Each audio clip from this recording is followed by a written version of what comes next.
സ്നേഹമുള്ളവരെ, സകലരെയും മറികടന്ന് അനുഗ്രഹം നിങ്ങളുടെ അടുത്ത് വരും കേട്ടോ.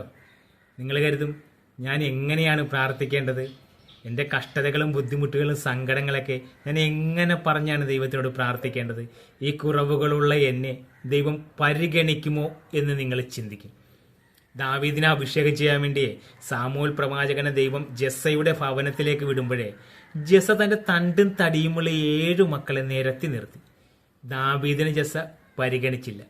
സാമൂലിനോട് ദൈവം പറഞ്ഞേ, സാമൂലേ, ഈ തണ്ടും തടിയുള്ള ഇവരെയല്ല ഞാൻ പരിഗണിക്കാൻ പോകുന്നത്, ഇനി ഒരുവൻ കൂടിയുണ്ട്, അവനോട് വരാൻ പറയാന്ന് പറഞ്ഞു.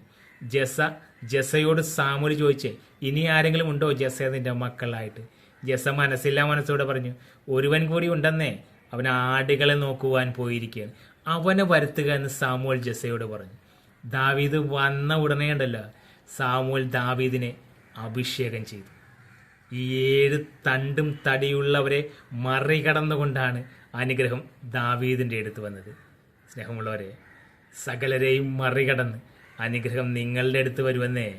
നിങ്ങളൊന്നും ചെയ്യണ്ട, നിങ്ങൾ വിശ്വസിക്കുക, നിങ്ങൾ പ്രാർത്ഥിക്കുക, ധൈര്യമായിട്ട് മുന്നോട്ട് പോകുക. ദൈവം നിങ്ങളെ കൈവിടത്തില്ലെന്നേ.